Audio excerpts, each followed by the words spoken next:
या देवी सर्वभूतेषु मातृरूपेण संस्थिता नमस्तस्यै नमस्तस्यै नमस्तस्यै नमो नमः। जय माँ जगदम्बे। विद्वजनों, पूर्व में हमने चंद्रमा के 6 भावों का जानकारी प्राप्त की थी। आज हम कर्क लग्न की कुंडली में चंद्रमा के अन्य 6 भावों के फलादेश को जानेंगे।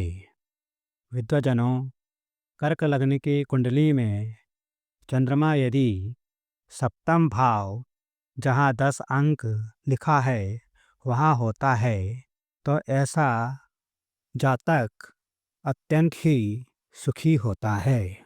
उसका दाम्पत्य जीवन सुखमय होता है और वैवाहिक जीवन में खुशियाँ होती हैं।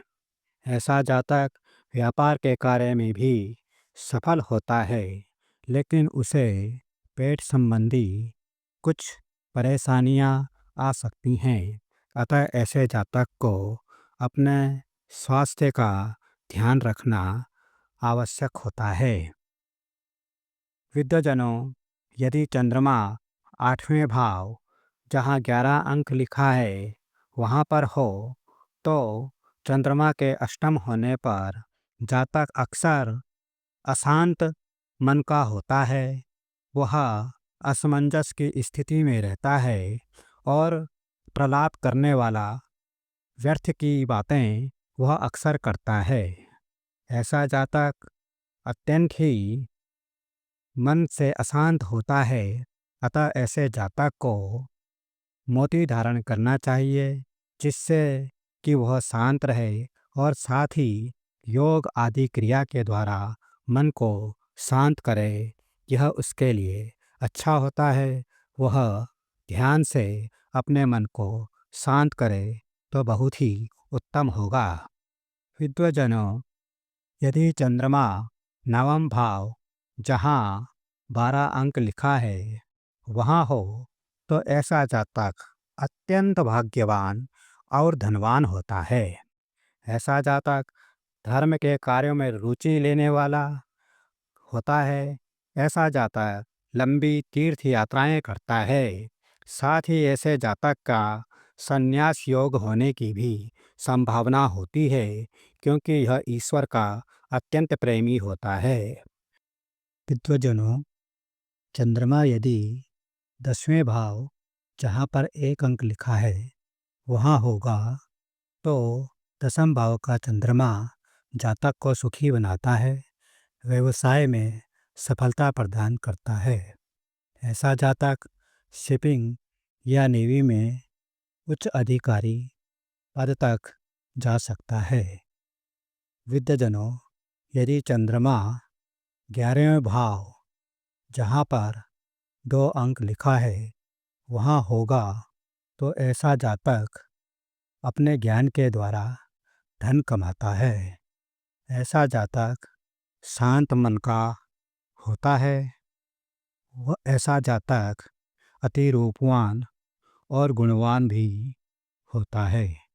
विद्वजनों, 11वें भाव का चंद्रमा जातक को अत्यंत ही धन संचयी बनाता है।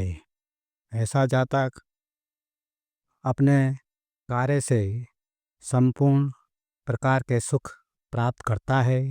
वह अपना धन का संचय कुबेर के समान करता है, जिससे उसके धन में निरंतर वृद्धि होती है।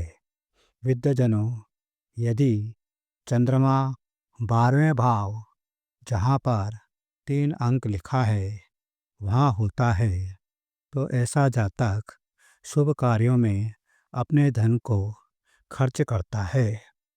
विद्वजनों, ऐसा जातक बिना कहे सामने वाले के बात को भी जान लेता है। इस प्रकार ऐसा जातक पूर्वाभासी भी होता है।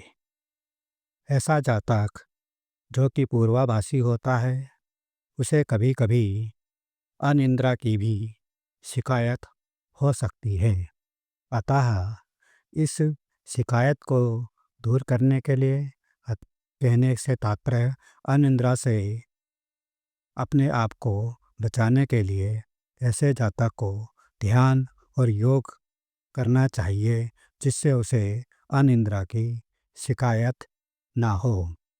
विद्वजनों, चंद्रमा का 12वें भाव में यह संपूर्ण संक्षिप्त फलादेश आप लोगों ने समझा होगा, ऐसी मैं आशा करता हूँ और इसी आशा के साथ अपनी वाणी को विराम देता हूँ। जय माँ भगवती।